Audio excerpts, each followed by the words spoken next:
folks. Welcome back to the Podcast Digest. This is episode 91. My name's Dan Lizette, and I've got a big show this week. A guest that I've been hoping that someday I would have the opportunity to bring to all of you, and I'm very fortunate this week to be joined by a gentleman who I've literally spent hundreds of hours listening to and reading over the years. He's a co-host of the Dalrymple Report, a regular on Mac Break Weekly, makes frequent appearances on the talk show iMore, many other excellent podcasts. He's an avid guitar aficionado and longtime and truly revered Apple and technology columnist, Jim Dalrymple. Welcome to the Podcast Digest. Thanks, Dan. I was wondering what took you so long to get around to me, but, here I am.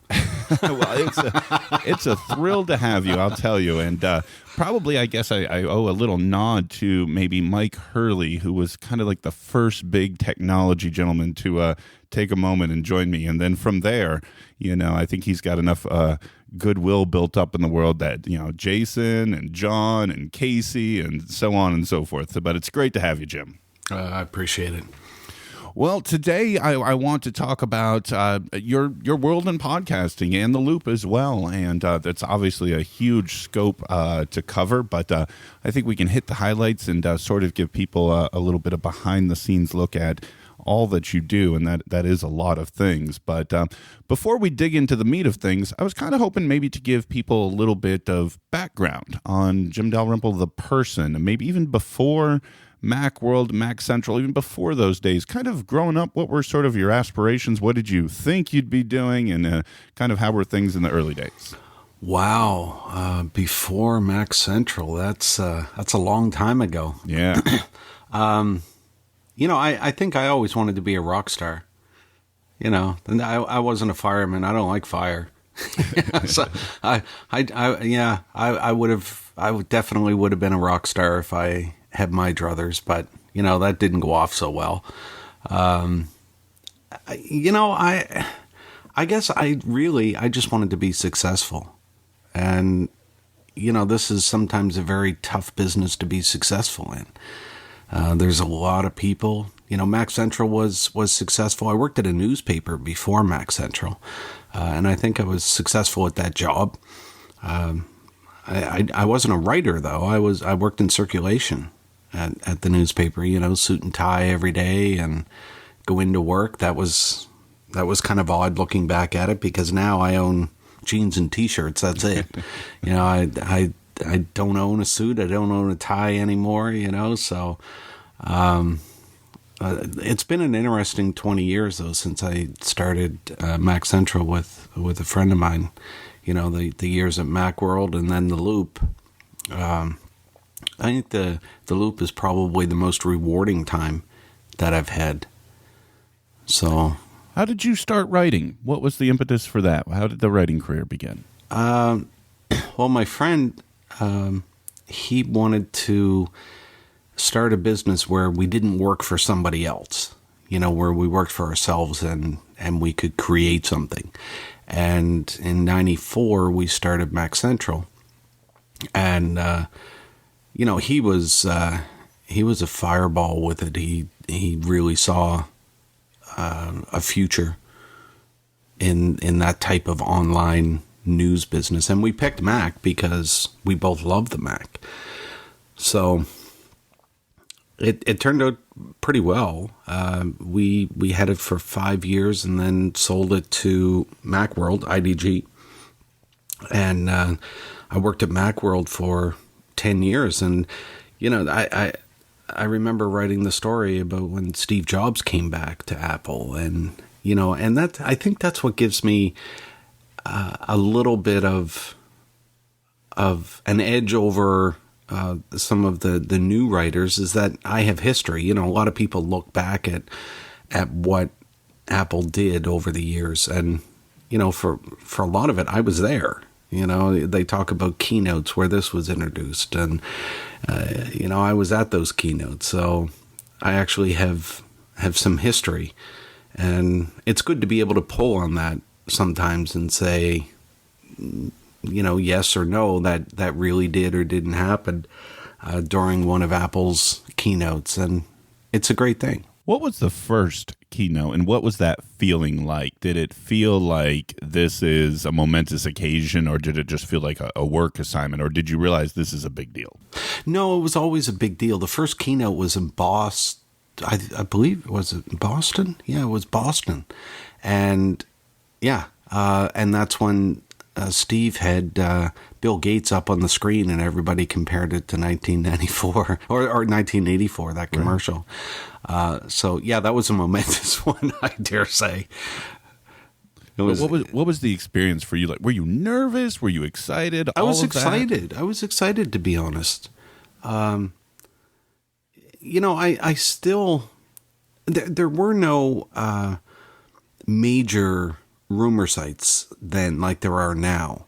Now most of Apple's product releases get announced or released via rumor sites before a keynote ever happens. And in a lot of ways, that's kind of disappointing, because Apple likes the surprise, and I kind of like the surprise of it too. That's why it's always great when Apple has this one more thing that they were able to keep quiet from everybody, and they come out with it. But, these days, the specs of the products are released, screenshots are released, right. Thanks, you basically know everything. Thanks, Mark Gurman. Yeah. You got to hand it to Mark. He's got some great sources because he's able to get all this stuff. He's not always right, but a lot of the time he is. Yeah, he's definitely got a good batting average, that's for sure. So, but back in those days, in the later half of the 90s, if you will, when you were starting to attend keynotes, I imagine, was it basically everything that was brought to the stage was pretty surprising? I mean, I'm sure there was talk, but pretty much everything was new, right? Yeah. Yeah, it really was. I mean, back in those days, you had Mac the Knife, which was that Mac user, and that was really the rumor mill would start and end at Mac the Knife. And now I doubt anybody even remembers what that was, but it was a fictional character, kind of like the Macalope is at Macworld now, where nobody really knows who does it. But it was, passed down through the years. So that was an interesting thing. Everybody would always read Mac the Knife because, that was the old days of investigating and trying to get your hands on stuff like dumpster diving and things like that, as opposed to today where you just send your emails and, you don't actually go in a dumpster. They did, Right. So, yeah, times have changed quite a bit. Yeah, there's no phones in bars anymore. No. I know that was much later, but yeah. Yeah. It doesn't really happen. No more. Yeah, that stuff doesn't happen anymore. So from the homegrown Mac Central, you then get sold off to Macworld, and I'm curious. You obviously spent a good long time there, but when you mentioned earlier about sort of you and your friend wanted to start something for yourselves and not work for somebody, then you found yourself working for somebody. But obviously, I'm assuming that was a content place for you for a good long while. Yes. Yeah, it was. We kind of saw the changes in advertising that were coming, and I don't think that either one of us really liked what we saw. This was coming around 2000. We didn't really like what we saw, and the opportunity came, and it was something that needed to be done, I think. And in a lot of ways, it's just like it is now. Everybody's looking for a way to be unique and to monetize the content that they have, whether that's in podcasting or a website. Everybody wants to be able to make a living, and there's a lot of people out there right now. So, and traditional advertising, I mean banner ads, I don't think work as well as certainly as what they used to. But people are trying some different things, and I think that's good. It's good that they're trying different things. Because you never know what's going to end up being something that advertisers will grab hold of. Well, let's jump into that a little bit. We'll jump ahead a little bit on the timeline. Loop Insight is your website, is your core project, if you will, your livelihood. And when you talk about advertising and sort of the changes in advertising, boy, is that ever been a hot topic the last couple of years, be it, iOS 9 with ad blockers and our friends at iMore, and I love iMore as well. They were berated to a large degree because of advertising, as well as The Verge and others. But at The Loop, you've always approached that very, very differently. And I was curious to hear sort of your thoughts as one who has sort of had that history, online presence, and seen the changes in the advertising world. What are your thoughts on kind of how things are looking in that realm and how the potentially moving forward, how things are going to evolve? Well, it is still a tough battle. It always is. Gruber posted the other day that he has sponsorship weeks open, and I have sponsorship weeks open, and there are some people that don't and some that do, but all I can do as far as sponsorships, which is what I use for advertising instead of the banner ads, all I can do is keep writing and keep being honest the way that I report, and know that people will come. That's what I've got. I've got, my reputation, and I have to keep going. I can't be worried about, putting up flashy headlines that, mislead readers so that they'll come to the site. I don't do that. Sometimes I get angry in the posts that I make, and people seem to enjoy that. But I try and go out every day and post things that I find interesting, whether that's about music or about Apple. I've held Apple's feet to the fire in Apple Music, which I don't think was a very well done service in the beginning. And that's a responsibility I have, just in letting people know, this is good or this is bad. And there are other services and other things that Apple does where I think they're great. Apple Watch, for example. I love my Apple Watch. And if I keep up that responsibility, then everything else will fall into place. That's my belief. And it's worked so far. So somebody that's meeting you for the first time, listening to this conversation or having right now, Jim, are hopefully going to go over the show notes and check out loopinsight.com if they're an Apple fan, music fan, technology fan, and they're going to see on this advertising topic, you've got a deck ad on the right, and, I was looking through your sponsorship. It's a couple tweets a week, a thank you post, and then you got the deck ad on the right. It does not look like, for example, The Verge. Right. But, and correct me if I'm wrong here, hypothetically, should you choose to do so, you could splash your site with all kinds of ads and probably significantly bump your income, I would assume. But you've chosen not to do that. Talk about why that is.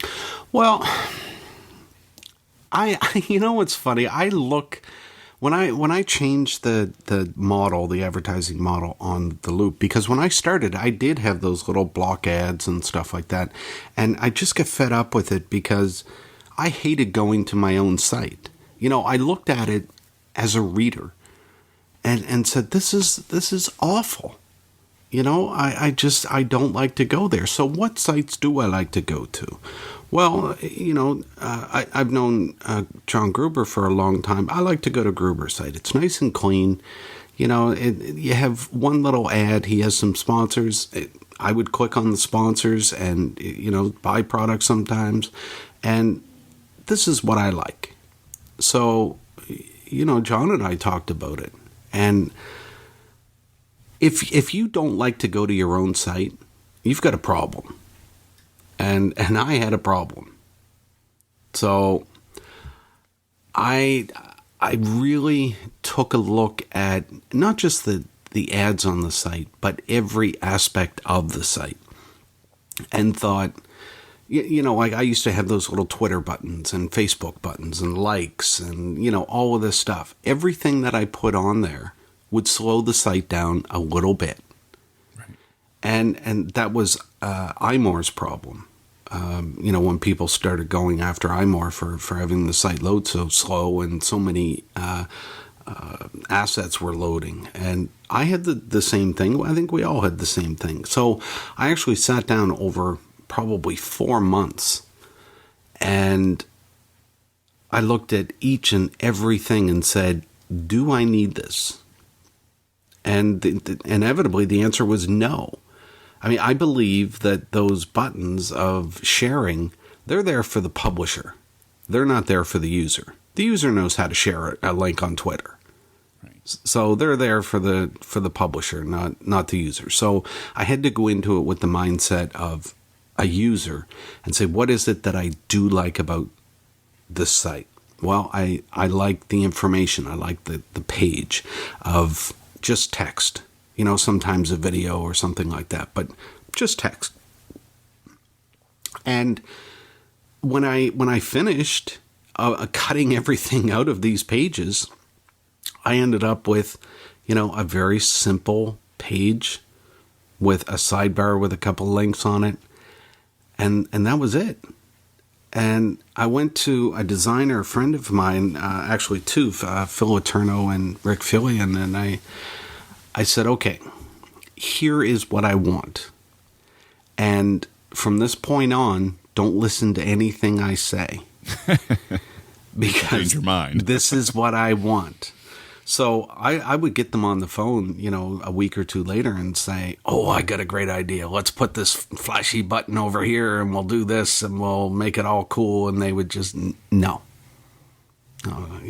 So the best thing I did was tell them not to listen to me, because, you inevitably fall back into that mode of, oh my God, I have to make money and I have to, do this. But I knew that I was doing the right thing. But, you kind of, you get scared. You really do. And, I had to make sure that my initial thoughts were carried through.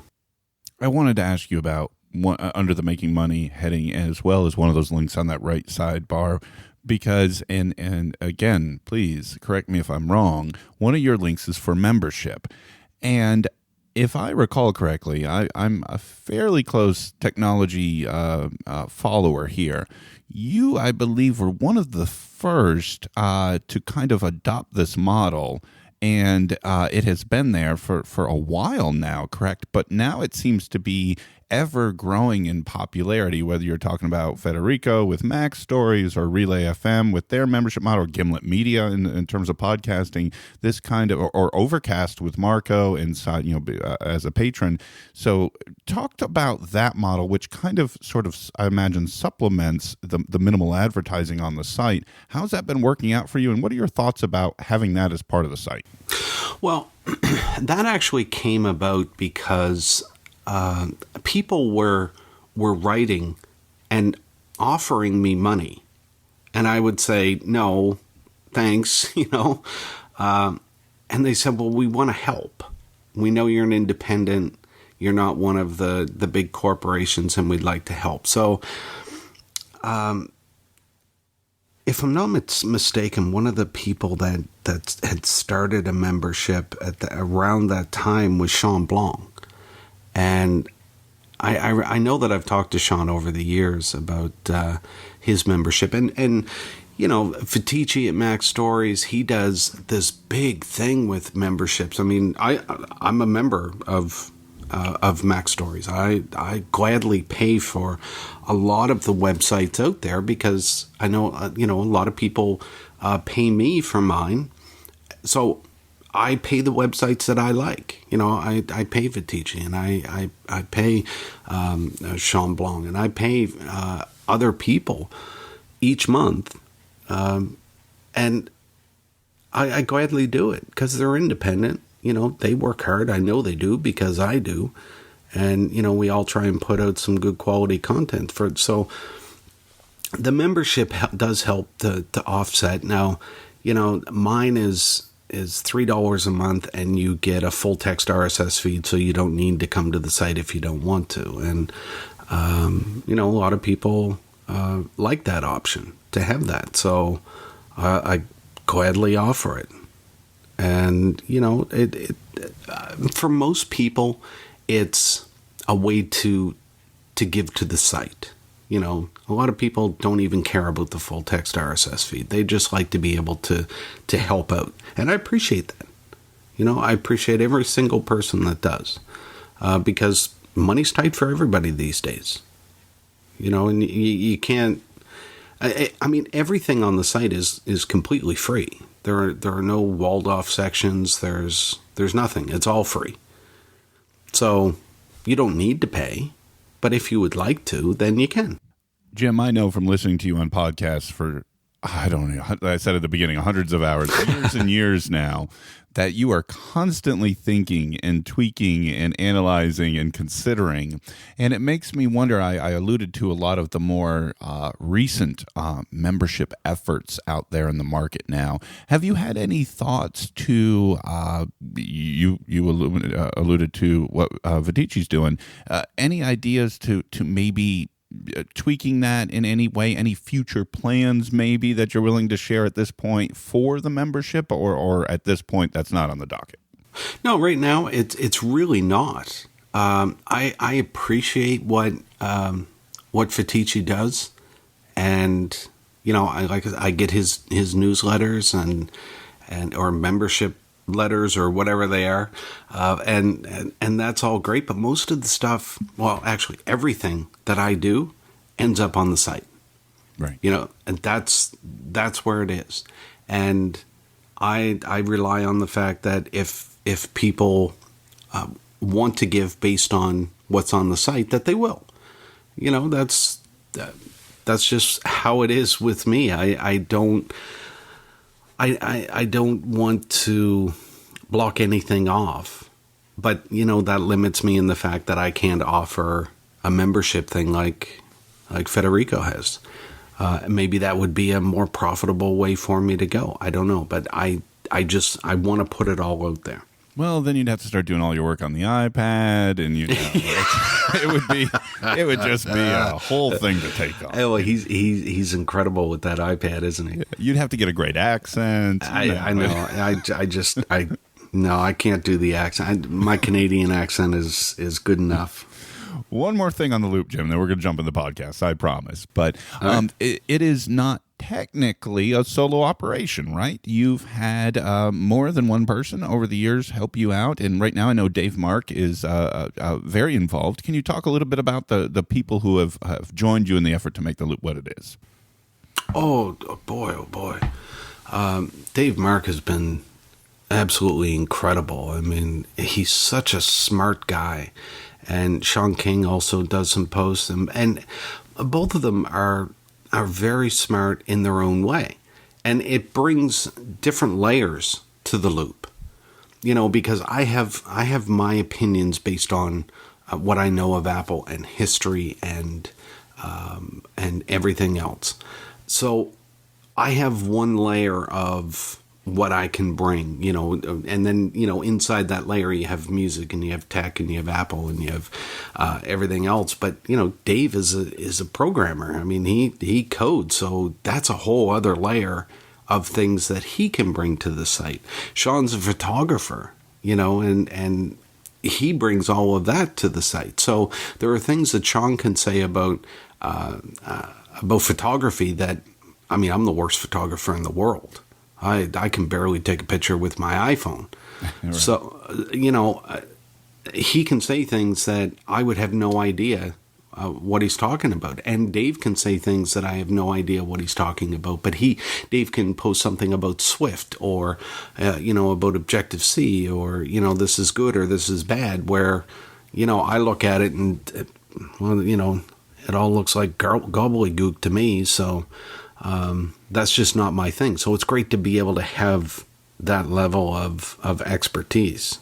That's going to be a perfect segue to podcasting, because I wanted to sort of drop something in here. Amplified with 5x5, which, and I don't want to jump the shark on anything here. Is it safe to say that show is at a minimum on hiatus right now? I'll be honest, I don't really know. I guess so. Okay, I don't want to get into it, but Dave guested on several episodes of Amplified, and I thought he was an excellent co-host. I really enjoyed when you and Dave sat down and did those handful of episodes of Amplified. And so I just want, as a listener of yours for all these years, that if Merlin ever needs a day off from the Dalrymple Report, and you can con Dave in, I think that would be great. Good to know. I really enjoyed those, and for exactly the reasons you were just talking about with Dave's perspective on his contributions for the Loop. Same thing, I think, in the podcast forum as well. He did bring a wonderful, different perspective, and the interaction you two have is excellent. Obviously, you guys have been working together for a while, so yeah. Let's talk about the podcast for a little bit. I want to go way back, Jim, if we could. Your first one, what was the idea behind it, and what was sort of your interest or pursuit in more of the audio medium versus the written word? Oh, boy. My first podcast was probably with Sean King and Your Mac Life.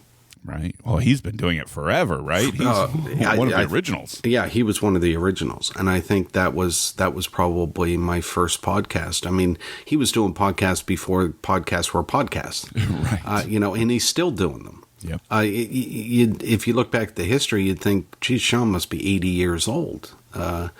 But he's not. He's ugly, but he's not 80 years old. And he might be the only one crankier on Twitter than you, Jim. I'm just going to put that out there. He is, man, he is cranky. Yeah. And he's cranky on podcasts, too,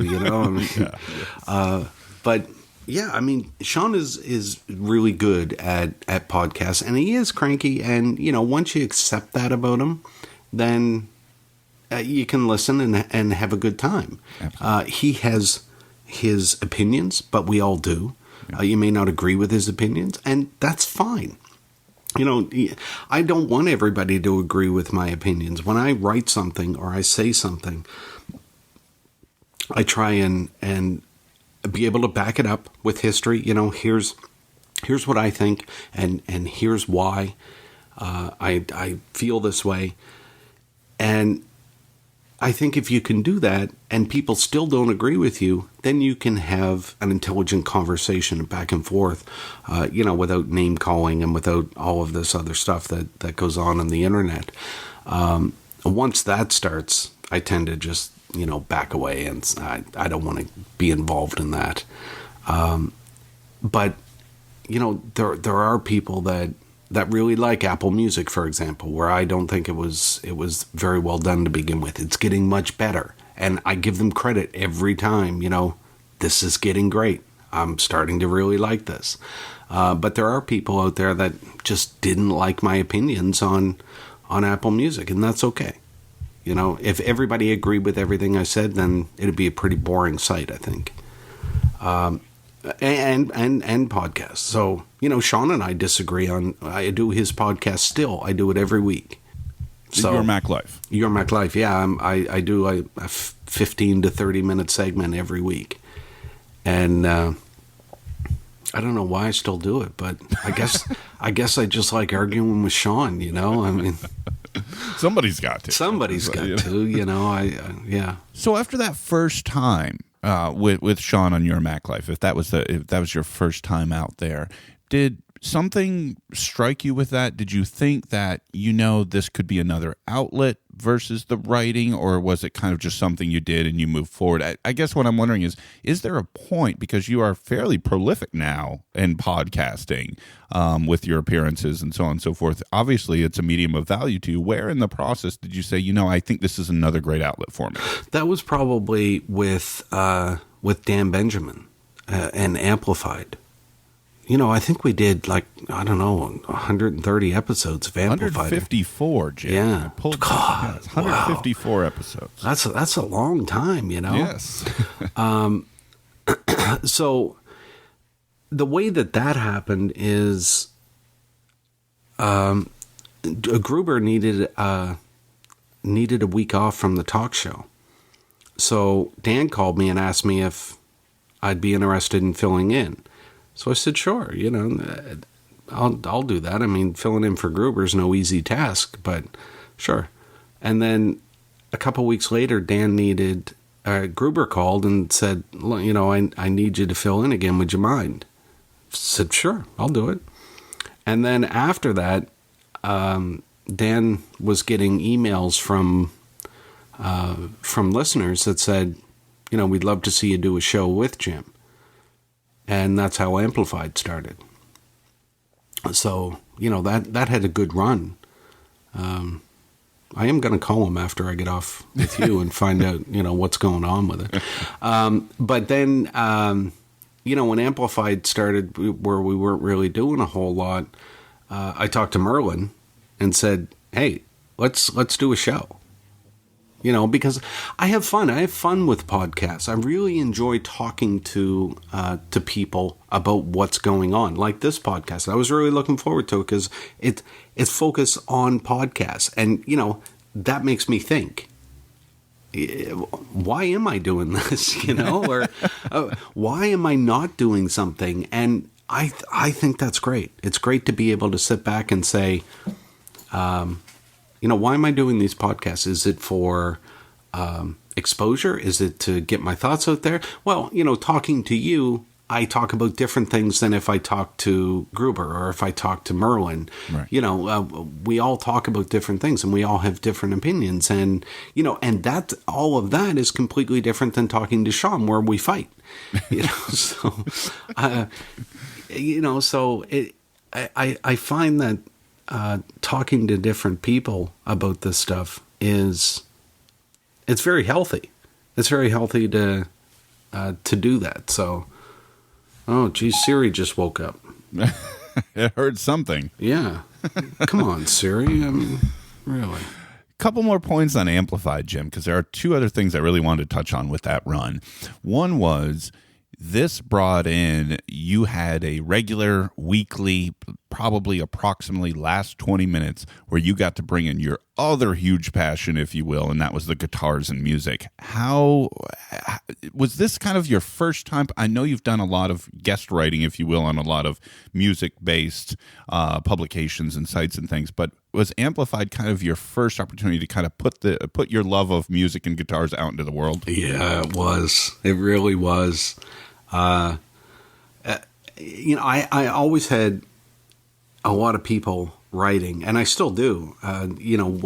What do I need for the computer in order to be able to record, and what's the best guitar, and what do you think, and all of this kind of stuff. And it's all great. I really loved being able to do that. Non-amplified, it was just, we would just talk about music. And, sometimes it was gear and sometimes it was what I'm listening to right now and what I'm doing to learn those songs. And it was just a blast. I had such a great time doing it. See, now I miss Amplified. I'm sorry, Jim.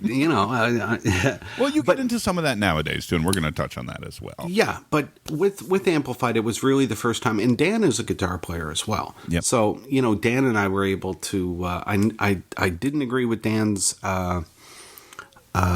a choice of guitars, and I didn't like the ones that he chose, and that's a good thing. It's a good thing not to agree on everything. But we would take questions, and people would ask about what software we use to record, and what audio interfaces, and what regular gear we were using. If you go to gig, do you take like a Line 6 box or do you take an amp?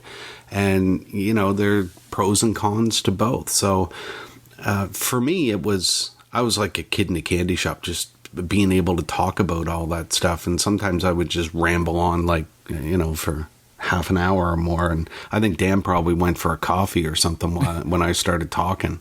And that element of the show seemed to grow over time. I'm not sure exactly when I jumped on Amplified, but you and John and Marco and other John, Syracusa and Gruber, all those 5x5 shows, I got into them all around probably like episode 10, 20, 25, somewhere in there, and kind of followed them all the way through to the end. But that segment seemed to grow over time, right? It seemed to start out as a fairly small thing, and then, like you said, listeners started to get involved, and the segment started getting, it seemed to be, it was amazing that you guys were able to find that sort of niche, and people seemed to really enjoy it.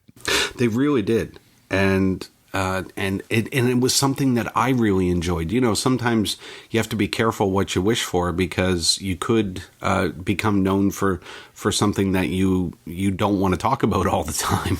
You know, but this was something that I loved, and I've been doing for so long, that to be able to talk about music and creating music and guitars, you know, that's something that's special to me. In my personal life, if I want to get away from everything and take a break, I'll play guitar. And to me, it's not like practicing. I don't practice, and that's one of the things I tried to get across to people. They say, you know, how often do you practice? I don't practice at all. I play for a couple hours a day, but I don't practice. I go down and play because I want to. You know, practicing to me is going down whether you want to or not. You pick up a guitar and you start playing and you do your thing. And no, not me. I go down and I put on some AC/DC and play along with it, and then put on some Metallica and play along with that. You know, I mean, it was a blast for me. And then I'd open up GarageBand and record something, you know, so it was a great couple hours for me. One more point I want to touch on Amplified, the second one I mentioned as well, and again, tell me if I'm wrong here. I think this may have been your one big one here. Amplified won an award in iTunes, at one point, and that was a big deal. I was actively listening week to week when that came out, and I'm just curious, Jim. That had to feel awesome. Yes, it did. It did feel awesome, because I felt like, you know, we had made some good decisions with Amplified. To start it off, you know, music and tech, we made some great decisions in doing that, but then we just kind of let it flow. You know, some weeks were more music, some weeks were more tech, and it just kind of flowed into each other. And, you know, we could transition from one topic to the next and just have a good time, you know. And when we won the award from Apple, I thought, yeah, you know, this is one of the good things, you know, and you know, we've all had bad decisions that we've made in business too. And sometimes in our mind, those take over more than the good decisions that we had. But that was one of the good ones. And I was really proud of that. Yeah, I remember that when that happened. And I was super excited because, like I said, I was a regular subscriber and listener week in and week out. So let's move on to sort of Amplified. Had a little bit of overlap period, much of 2015, but and I'm not even sure if you've even caught this yet, Jim. We are just over a week at this point from the 1-year anniversary of your current show, the Dalrymple Report. You mentioned with co-host Merlin Mann, and boy, I got to tell you, do I love that show. I've always loved your work, and Merlin is on my Mount Rushmore of technology podcasters. So the two of you together is amazing. And I told John the same thing about reconcilable differences, and I'm a big fan. But talk to folks before May 18th when that episode 1 kind of debuted. Take people kind of director's cut, behind the scenes, sort of what was the beginnings of that? How did that come to be a thing? Oh my! Well, it started in a discussion with Dave Wiskus. Dave and I were at the Yosemite conference, the Coco Conf at Yosemite. We were there together, and we were talking about podcasts, and I said, you know, I was thinking about giving Merlin a call, and he said, oh yeah, you should definitely do that. You know, give Merlin a call and see what he says. So when I got home, I called Merlin and said, hey, why don't we do a show? And he said, great. What about? I said, I don't know. What do you want it to be about? I don't know. You know, so it was just kind of this thing where we didn't want to do necessarily the same old tech podcast, but we wanted our personalities to come out. And I think that's kind of what happened with it. You know, that we would just, as Merlin say, get on the tutor and we would just start talking. And sometimes it would be, you know, tech stuff. And Merlin and I talked a lot about music too. And other times, we would talk about music and bands and guitar, because Merlin's, quite a musician himself. Yeah. So we would talk about a lot of different things. And most of the conversations were just so organic, they would just take off on their own. And, Merlin's just a ball of energy when he gets talking. Oh, so yes. we would just sit down and talk for, an hour and a half, and it would be great. We'd love it. It was a lot of fun. I've thought this, and tell me if I'm applying too much to this. Merlin's been in podcasting a very long time, just like yourself. And he is sort of, well regarded as a guest, as a host, as a co-host, you name it. And he's got a lot of fans and followers for his work in podcasting, especially.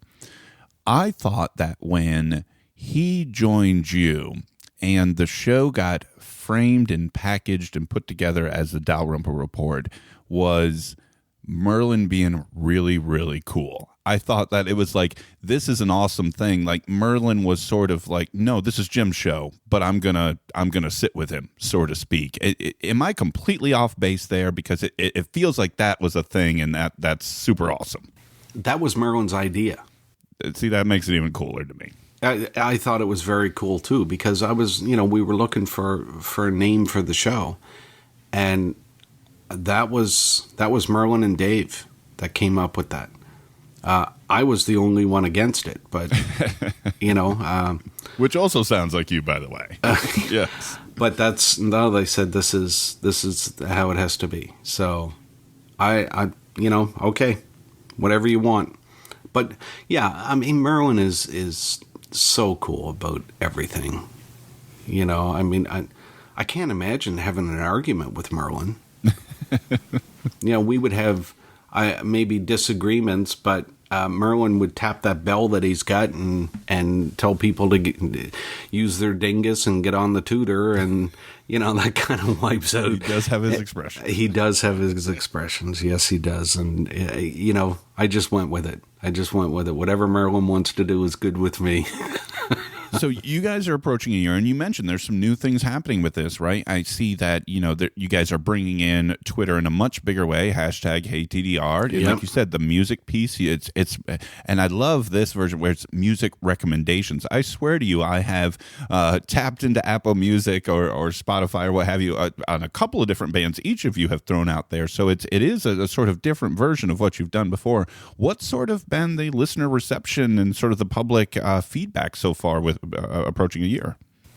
Well, the reception, especially to the music segment, was great. It has been great, because it's kind of the recommendation that I would give is based on what I was listening to that week, and my music tastes. It's far and wide. I know that I'm well known for listening to hard rock and metal, but I love blues, and some of the stuff that I would listen to would be deep roots blues and Delta blues and stuff like that, and then I'd listen to rock bands that are based on that, and today's rock bands, and I would get them as a recommendation. So and sometimes it was Black Sabbath, because Black Sabbath.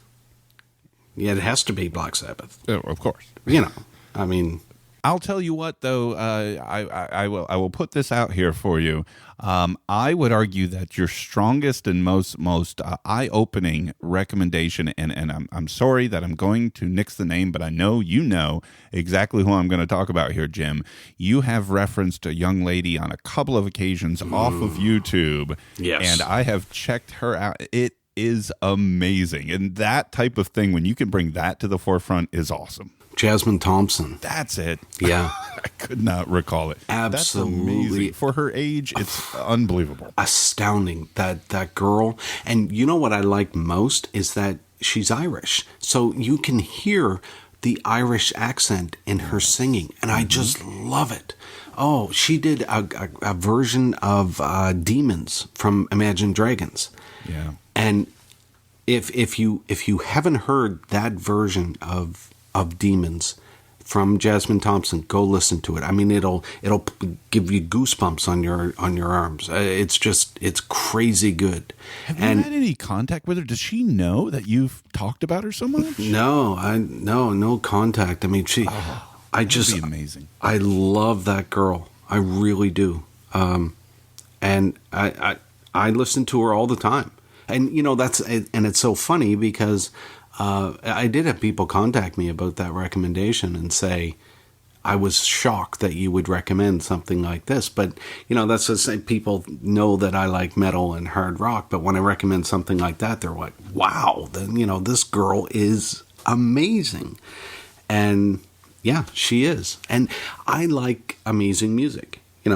It's not, it doesn't have to be hard rock or metal. I like music with a good beat, or any type of blues I like. But when you get somebody as talented as Jasmine Thompson, then I start looking, okay, I want some more music like this. And yeah, I have her in Apple Music for sure. Yeah. I was just curious if she knew that you were sort of joining the promotional train on her, because what a great find, recommendation, however you want to categorize it. I completely agree with you. Everybody should go and listen. If you need one song to listen to set you off on the path of adding her albums, do Demons. Yeah. Amazing. I'm going to do it now. Yeah. And now I need to go check that out, because I have checked out, I think it's been over a year. Well, just under a year. I guess I think the first time I ever heard you talk about it was on the Dalrymple Report. So, sometime in 8-10 months or so was when you first mentioned it. I checked her out, and yeah. It'll blow you away. I guarantee it. And no matter what type of music you like, go listen to her, and go listen to Demons, and then listen to everything else, because it's all good. But Demons will blow you away, and it's because you know the song, you know. And when you hear her version of it, amazing. So a couple other questions on the podcasting. I sort of alluded to earlier as well. You are a regular or frequent guest on several other shows. You are now sort of in the Mac Break family, if you will, if it's safe to say that. What's your experience been like over there? Oh, it's great. I have no problem going on the podcast. I know that there's sometimes where Andy doesn't like Apple as much as he likes Android stuff, and Leo doesn't like Apple as much as he likes Android stuff, and that's fine.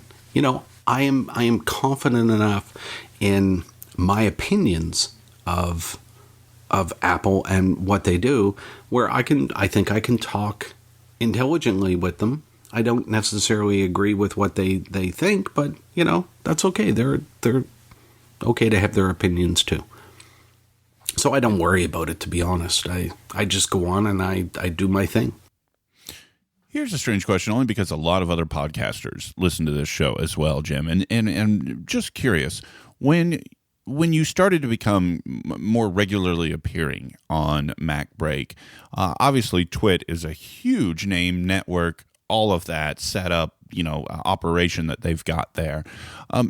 Did you feel like there was any Loop or Jim Dalrymple or Dalrymple Report benefit to that appearance, or was it just sort of another thing you did only because it's such a massive entity? Did you feel like you maybe brought in more readers or listeners to some of your other projects? To be honest, I didn't really think about that. I did it for the same reason that I wanted to talk to you, because I thought it would be fun. It's been fun. I didn't really think about, I don't know if you can really think about it that way and enjoy it. Right. If I kept thinking, okay, this is a big podcast and I better say smart things and only smart things. I better not say something. Oh, I said something stupid. Damn. I just go on and, similar to what we're doing, I just go on and talk. They ask me a question and I try and answer it as best I can, and I hope that works. it doesn't matter that it's Twid or anybody else. I'm going to do the same type of interview or same type of job in doing the podcast that I would, regardless of who it was. Because my next question, Jim, was going to ask you about both ways, your appearances on the talk show or when John Gruber joins you. I don't know about you, Jim, but that feels special to me when that happens. Is there any kind of special veneer at all when you join John? Because you two, as you must know, you two have been sitting at or near the top of sort of the Apple journalist world for many, many years, and you guys are so well regarded in the Apple and tech community. It just feels like a special pairing. Well, I appreciate that. I really do. I don't know that that I look at it in that same way. I guess maybe being close, you don't. But John and I have a lot of fun when we get on the podcast, or even during like WDC when we go out for a drink or something. We always have a lot of fun, and we always have great conversations. And the podcasts that John and I do are kind of like an extension of those conversations. We could just as easily be sitting down having a beer and talking. So for us, I think it's pretty natural just to, we get on the tutor and we start talking. See what effect Merlin's had on me already.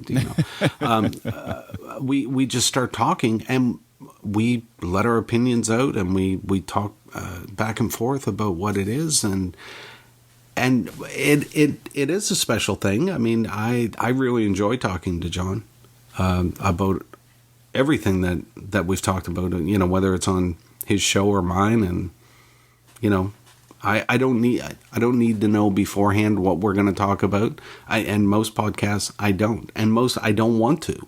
Right. We just get on and we start talking, and then the conversation goes where it goes. And that's the way it was with John and I. The last show that he was on with me, we started talking, and before I knew it, an hour was done, and okay, John, well, see ya.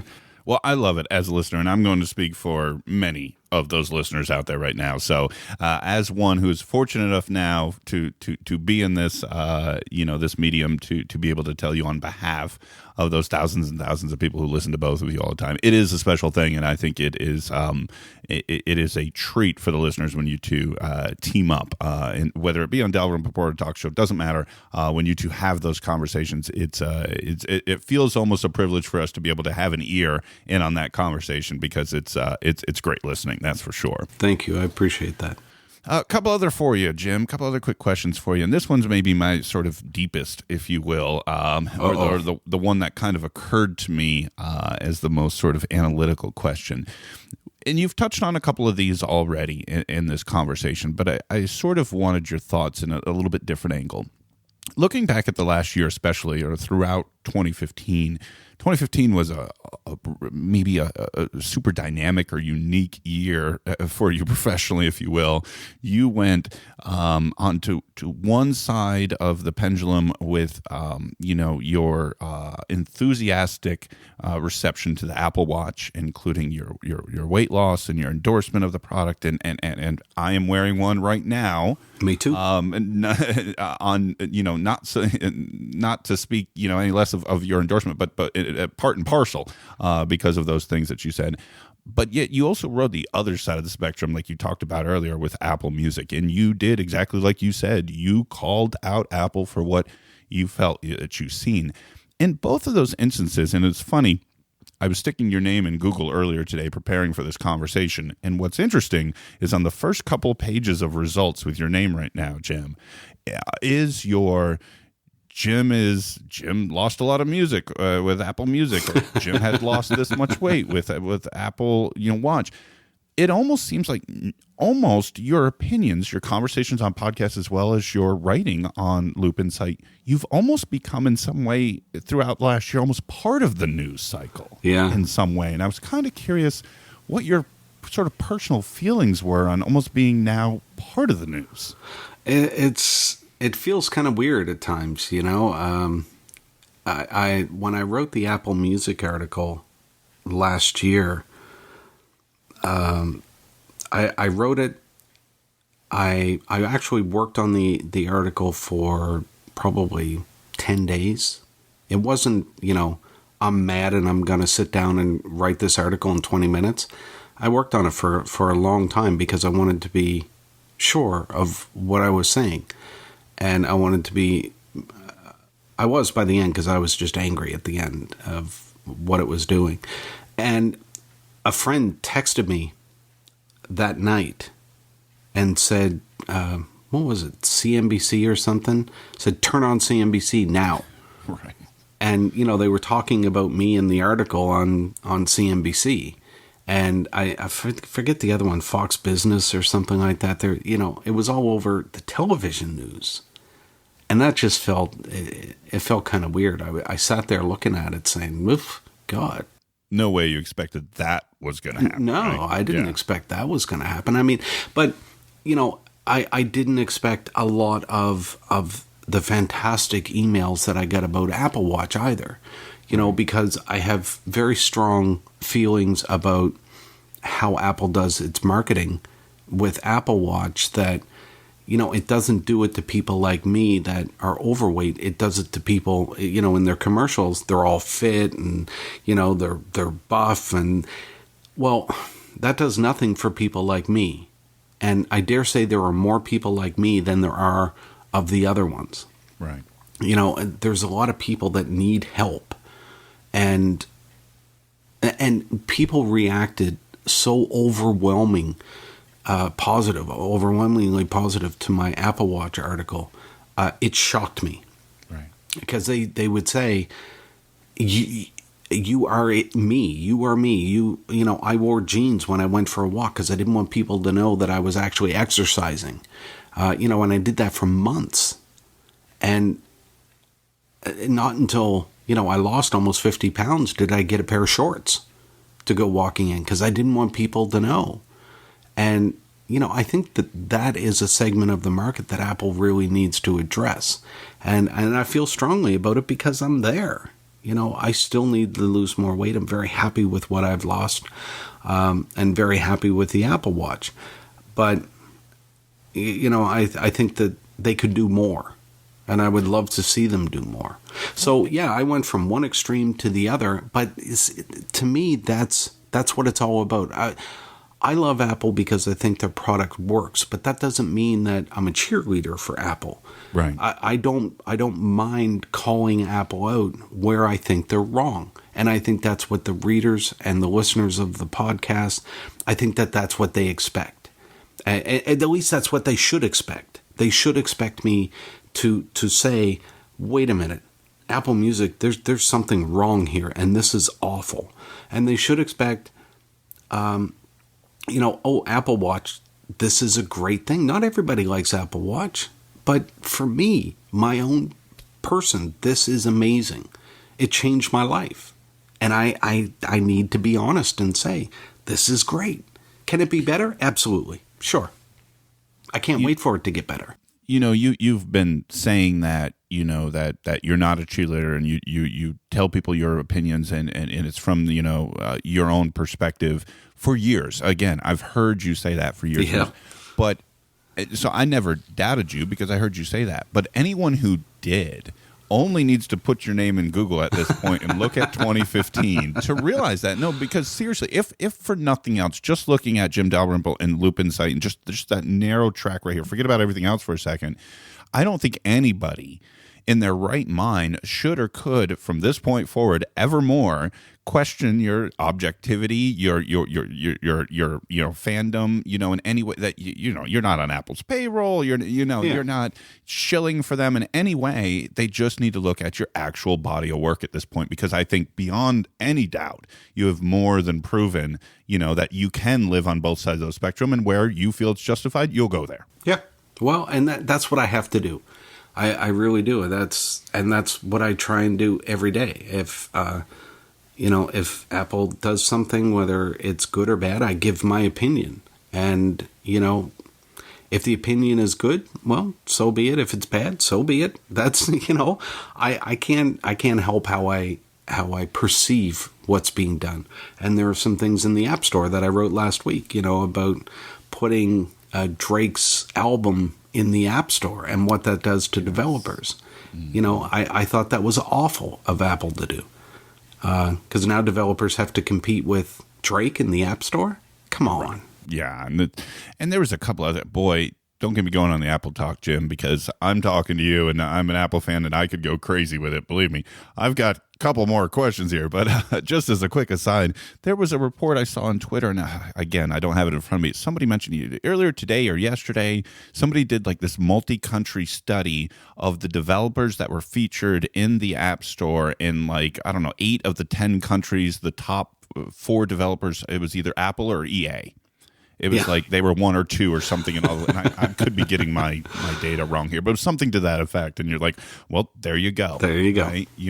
How can anyone kind of make their way if that's how they're using their promotional slots? But anyways, I want to transition on sort of a podcast related question in the sense that it is very amplified or even Dalrymple Report nowadays. You've got a big thing coming up next month. Of course, you'll be at WWDC, but you are taking your annual celebration party, the Beard Bash, to a whole new level this year. Yeah. And I would tell folks, what is the Beard Bash and how is this year different? So typically, what I do for the Beard Bash is I rented out the 4th floor of the W Hotel. It's an outdoor patio, and I had a karaoke band, live karaoke band play, and it was hilarious because developers would come.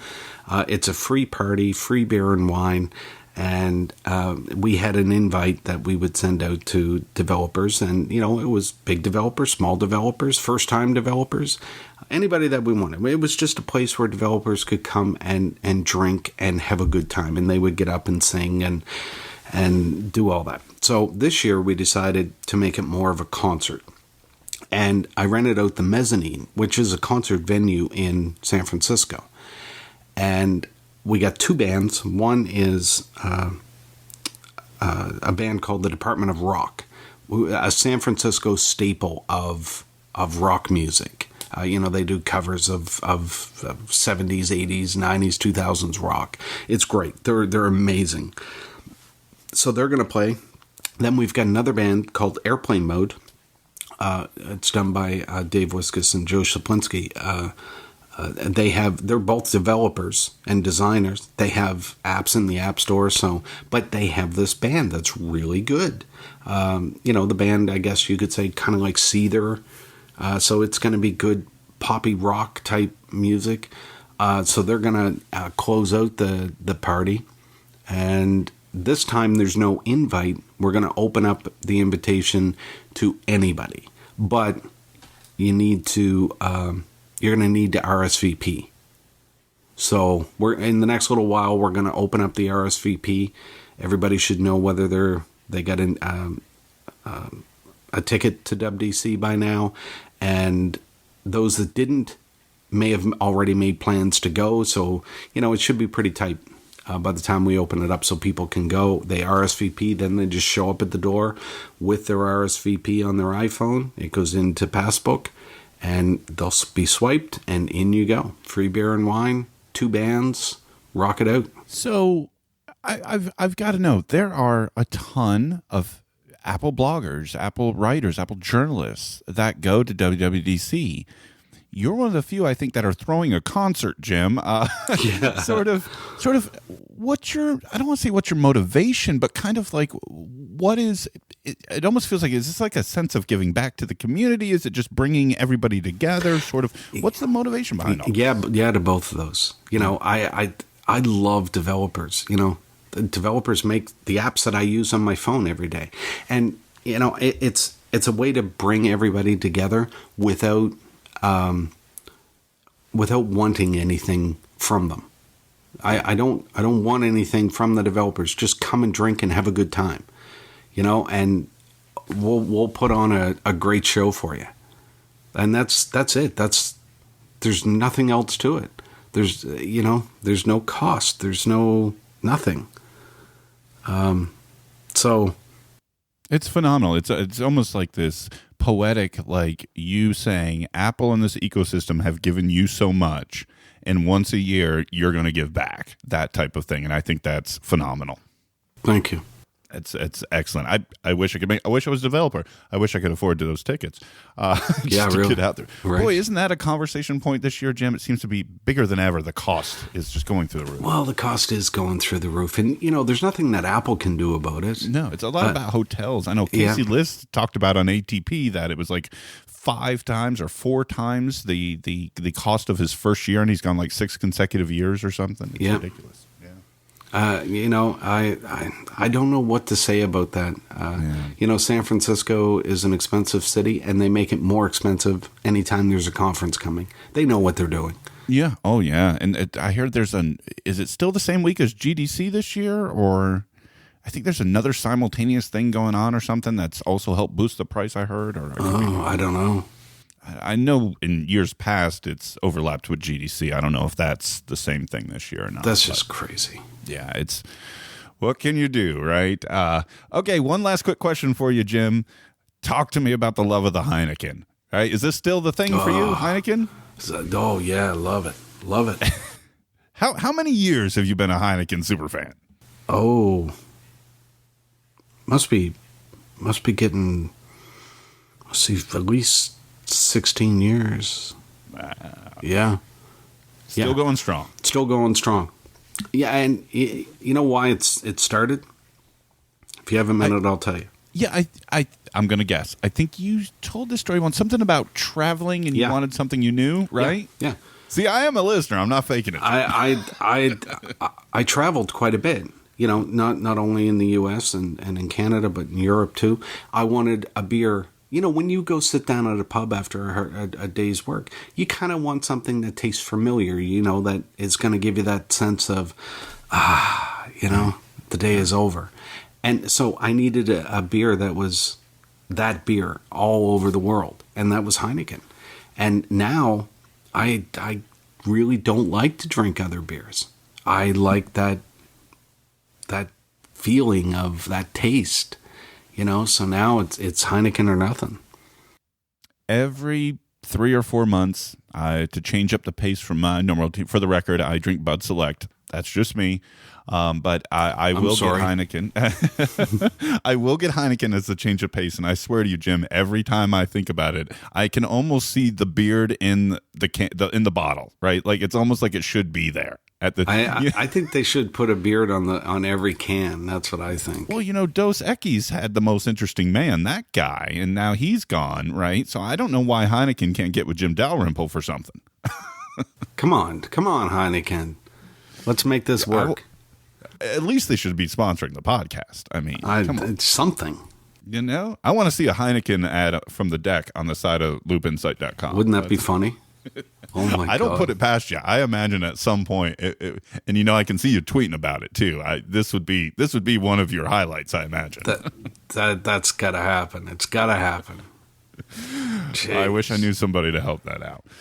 Jim, it's been a blast talking to you, and I want to be respectful of your time and not hold you up too long. But before I let you go, if you would, take as much time as you need. Tell everybody where to find your writing, your podcasting, all that fun stuff. Where can they find you? Very easy. On Twitter, it's J Dalrymple, JDALRYMPLE, and the website, loopinsight.com, and everything is there. And I will have links, folks, to both of those and everything else we talked about on the website as well, or on the podcast digest.info, but also in the show notes. Swipe over and check out those show notes. Jim Dalrymple, thank you so much for taking this time to join me. It's really been a pleasure. Thank you. I appreciate it.